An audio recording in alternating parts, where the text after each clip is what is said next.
The problem is that it's a slow process. If you are watching something in slow motion, very, very slow motion, it doesn't have the drama that we usually expect to see in things that are urgent and require our attention.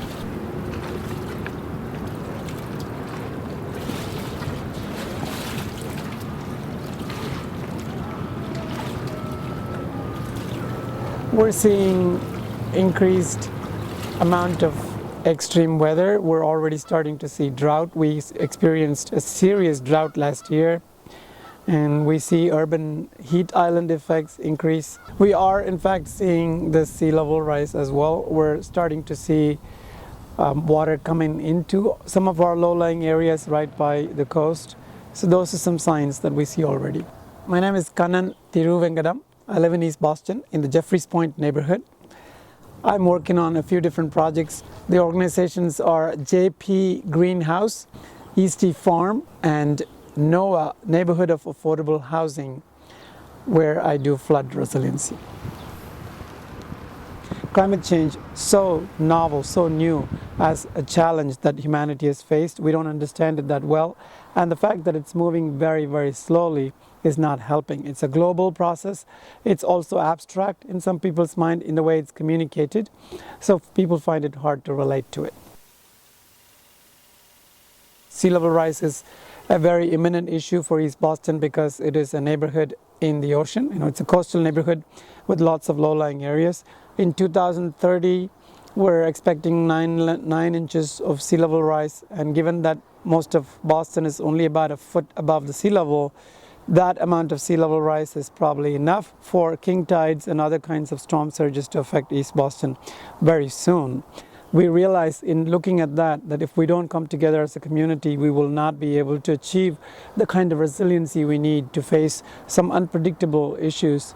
So we've also realized that we need to address equity in the way we conduct ourselves as a society. So it has become about more than just climate change. You engage with people where they are. You certainly go after the low-hanging fruits, such as civic association meetings, the media, social media, and television, anything else that you can think of. But you also have to cover marginalized parts of the community. The community needs to be engaged because, first of all, they are the primary stakeholders. They will be affected by sea level rise, by urban heat island effects, and by increased precipitation or drought. So because they will be affected, it's better for them to know about it so they can do something about it, whether it's political, social, or community-oriented activity. But what if you don't care? If you don't care, I'd like to say that you should, because this is an impact that affects everybody. And it doesn't matter if you're super rich or you're living on top of a hill. It doesn't matter because we all share the infrastructure that we all use. If you live in the top of a hill, that doesn't mean you manage your own sewage, grow your own food, source your own electricity and energy. So we're living in a very connected world, and any kind of serious incident, the kind of incidents we're talking about that result from climate change, will affect everybody. Young people need to be involved more and more in climate change, and it's the adult community, by virtue of having followed the status quo, having lived the status quo and being comfortable with the current system, is likely to drag their feet. The Neighborhood of Affordable Housing, where I work, has a program called Climate Care that involves multiple facets of work that involve people in order to increase their social resiliency, and that's an ongoing one. In terms of events, the city has a couple of workshops coming up. On the 23rd of May, there is a Climate Ready East Boston Community Workshop at Excel High from 6 to 8 p.m. And on the 20th of June, there's another such community workshop coming up. There is a chance that the events tend to be a lot of talk and not enough action, but I'm hoping that we will be proactive about it, engage more people, consider realistic solutions, get people more educated, even if it is scary about what the real prospects are that we're facing, so we can take some concrete, useful action. We could consider other kinds of working with nature.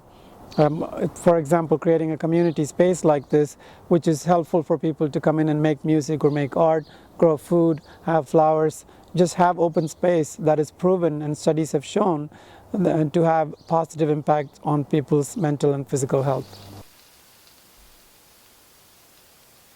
EC Farm stands for community resiliency. It brings people together, and when people are working together, it's easier to tackle the kinds of issues that we will have to face as climate change gets worse and worse. So it stands for education. It's an eco-sensitive space. We're working with neighbors to get water. We get sawdust from a wood shop that's nearby that helps us remediate the soil. So we are an example of how you can be creative and local and create a positive space for people to come in and enjoy and be together and work together